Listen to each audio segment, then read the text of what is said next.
Namanya Sari, wanita muda yang mewarisi kepekaan ayahnya.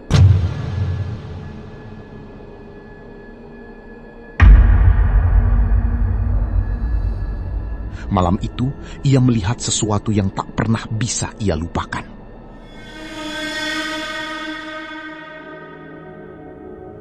Ayahnya, Pak Tikno, dikenal sebagai tabib desa Sewu.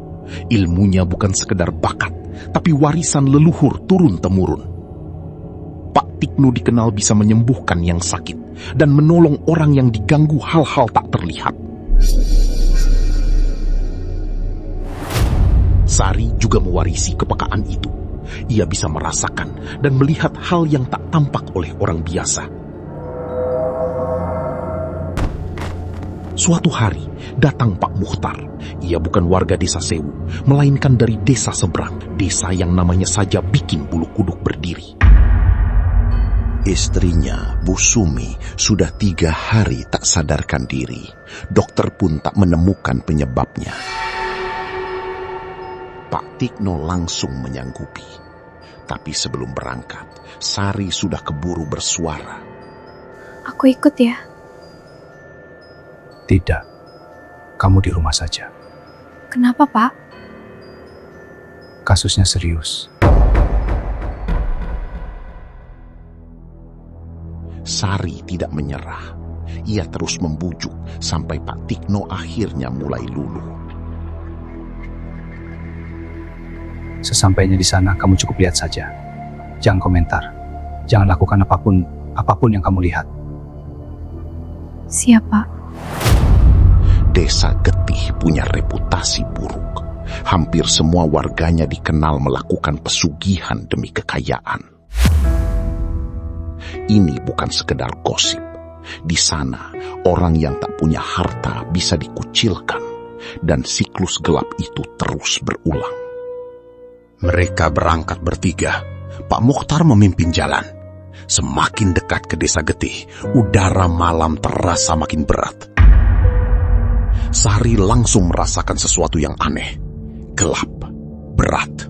Padahal mereka belum sampai di desanya. Dan saat motor berhenti di depan gapura desa Getih, apa yang Sari lihat berikutnya tak akan pernah bisa kamu bayangkan.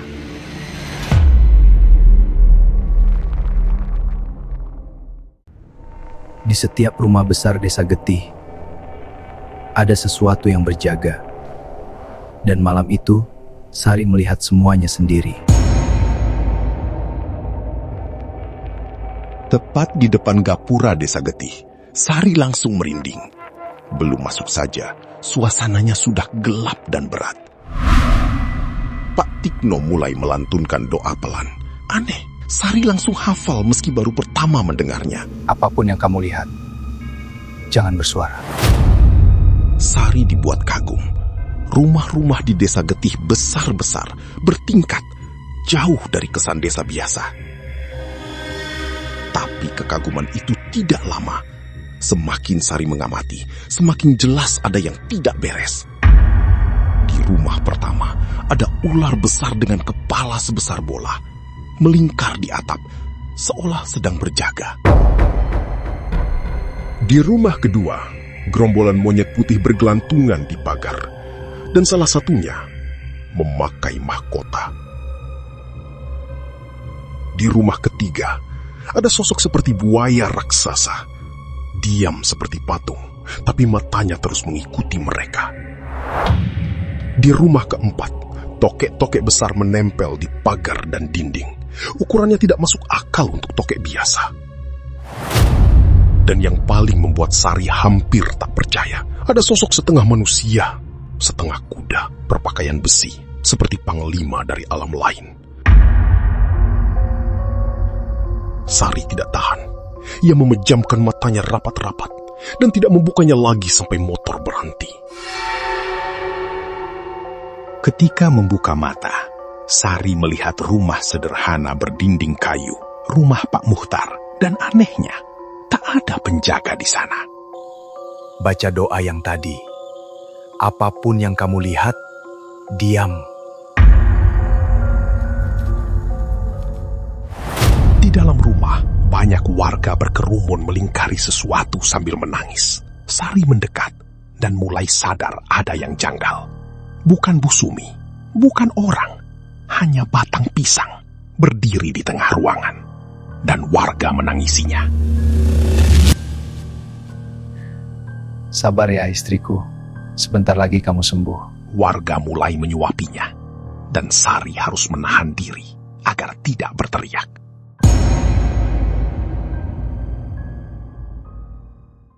Yang ditangisi warga itu bukan Busumi. Yang asli ada di sudut ruangan. Pak Mukhtar dan warga memperlakukan batang pisang itu seperti Busumi sungguhan. Dan justru disitulah Sari mulai melihat hal yang lebih mengerikan. Lalu mata Sari bergerak ke sudut ruangan. Ada sesuatu di sana. Sesuatu yang tidak dilihat warga lain. Itu Busumi yang asli. Bukan di tengah ruangan, tapi di sudut gelap, lemah dan terikat rantai besi. Dua sosok berjubah hitam menarik Busumi seperti tahanan, pelan tapi pasti. Dan hanya Sari yang melihatnya. Sari nyaris kehilangan kendali. Jangan lihat lama-lama, baca doanya.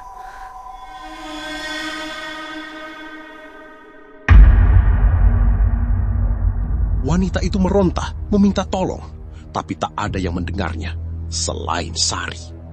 Tolong aku. Saat itulah Sari sadar, wanita yang diseret rantai itu adalah Busumi yang sebenarnya. Batang pisang itu cuma ilusi, tipuan dari sesuatu yang jauh lebih gelap. Hanya mata batin Sari yang bisa menembusnya. Bu, ke rumah Pak Bejo. Ambil apa saja dari sana. Bawa ke sini, cepat. Doa warga terus bergema. Sari melihat dua sosok itu mulai terganggu, tapi mereka belum melepaskan Busumi. 20 menit kemudian, ibu itu kembali membawa bungkusan plastik. Isinya pecahan genteng, dan Pak Tikno sama sekali tidak heran. Pak Tikno mengambil air, memasukkan pecahan genteng itu, lalu berdoa, diiringi suara warga yang terus mengaji. Tiba-tiba, dua sosok itu berhenti. Mereka melepaskan rantai Busumi, lalu mengambil batang pisang sebagai gantinya. Dua sosok itu lenyap seketika, dan di tengah ruangan, Busumi membuka matanya. Warga bersorak lega. Pak Mukhtar menangis memeluk istrinya. Tapi cerita ini belum selesai.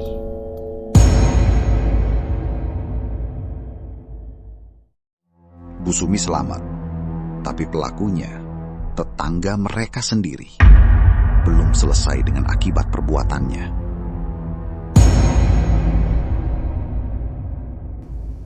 Dalam perjalanan pulang, Pak Tikno sengaja memilih jalan memutar. Sari penasaran, tapi belum berani bertanya. Sari langsung wudhu, mandi, ganti semua pakaian tadi, semuanya. Malam itu, setelah Isya, barulah pertanyaan yang menggantung di kepala Sari dijawab satu persatu. Busumi dijadikan tumbal pesugihan. Pelakunya tetangganya sendiri, Pak Bejo. Kenapa harus genteng rumah Pak Bejo, Pak? Karena itu benda milik pelaku. Jejaknya cukup untuk menarik tumbal itu kembali. Ini baru awalnya, Sari. Tunggu saja. Kata-kata itu singkat. Tapi Sari tahu itu bukan peringatan kosong. Beberapa hari setelah kejadian itu, terdengar pengumuman dari pengeras suara masjid. Innalillahi wa inna ilaihi rojiun. Telah meninggal dunia, Bapak Bejo. Katanya, Pak Bejo terpeleset dari tangga. Tapi Sari merasa aneh. Pak Tikno sama sekali tidak terkejut. Pak Bejo akan mati karena jatuh. Jin suruhan sendiri yang menghadapi isinya. Taruhannya memang nyawa. Keesokan harinya warga makin takut. Mata Pak Bejo melotot, tak bisa dipejamkan. Di lehernya ada bekas seperti ikatan rantai. Prosesi pemakaman Pak Bejo pun tidak lancar. Saat jenazah hendak dikuburkan, hujan deras turun tiba-tiba, sampai penguburan tertunda berjam-jam. Sekitar sebulan setelah kematian Pak Bejo, rumahnya terbakar hebat di tengah malam. Api melahap seluruh harta bendanya sampai habis. Yang lebih aneh, meski keluarga Pak Bejo berteriak minta tolong, tak satu pun warga terbangun.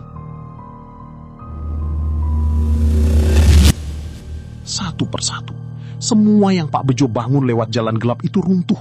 Nyawa, kehormatan, hartanya, habis. Meski sudah menyaksikan semua itu, warga desa Getih dikabarkan masih terus melakukan pesugihan, entah karena takut dikucilkan, entah karena tak bisa lepas.